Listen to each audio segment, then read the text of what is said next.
Last night, April 20th, I attended a Zoom town hall hosted by my Dem representative, Jake Auchincloss. I live in Massachusetts D4.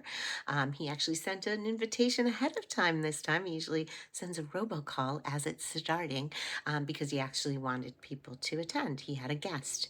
The guest, I'm using notes because I don't want to mess anything up, but I will mess up this person's name, was Dr. Javad Salehi Esfahani. He is a professor of economics at Virginia Tech, and he focuses on demographic economics and economics of the Middle East. He's of Iranian descent. He grew up in Iran. He lives here. He is married to an American. And he's told us some fascinating things because what we were there to do was learn about the people and the conditions within the country.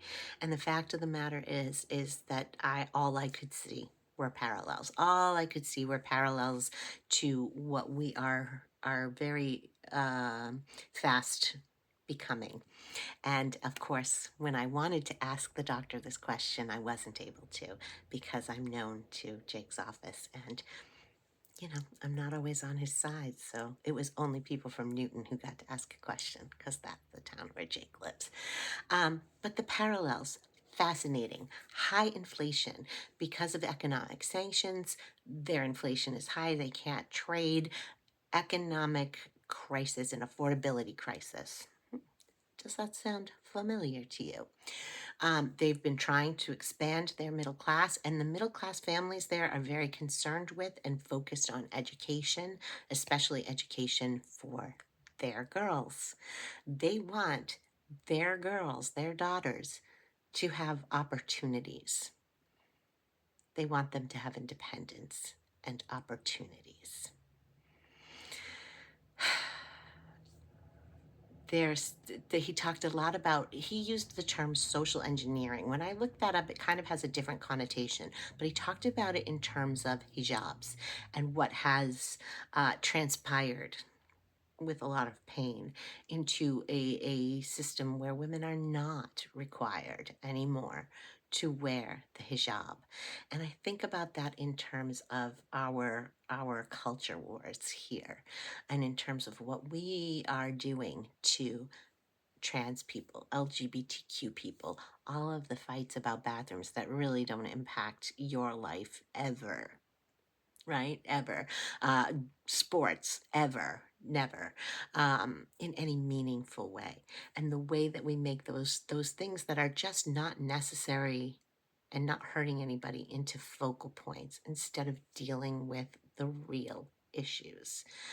Um, he talked about uh, defending their neighbors and allies, right?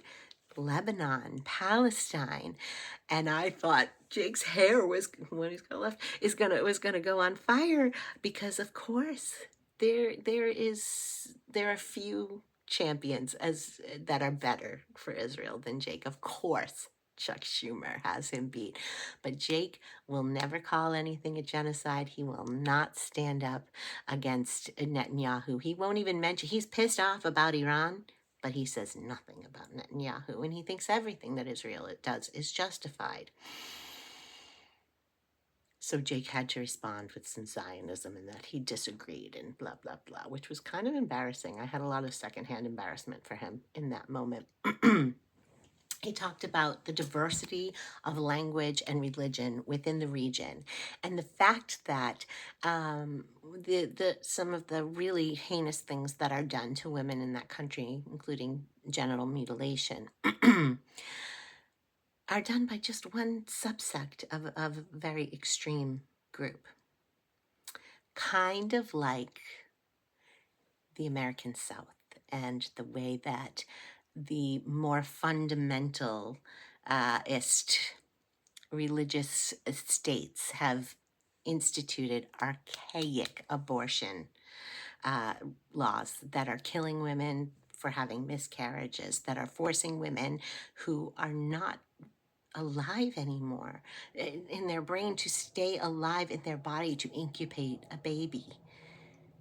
It's either way, it's treating women's bodies as if they are not their own.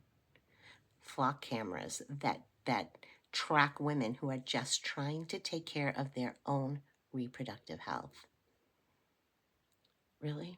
Are we really better? I don't think we are. Jake likes to look at everything through red, white, and blue, mostly white and blue colored glasses. He's talking to the doctor about propaganda. Propaganda. He doesn't even own or recognize how much he's been propagandized through the American education system, through his time in the Marine Corps, and now with his allegiance to Israel. He's been massively propagandized, but he cannot see anything from that lens. He can't draw these parallels. And I called his office today to relay these things. And I left it with this because I just watched the miniseries Station 11, which came out in 2021 on HBO. It's also based on a book. And one of the most poignant lines in that whole series was, "To the monsters, we are the monsters."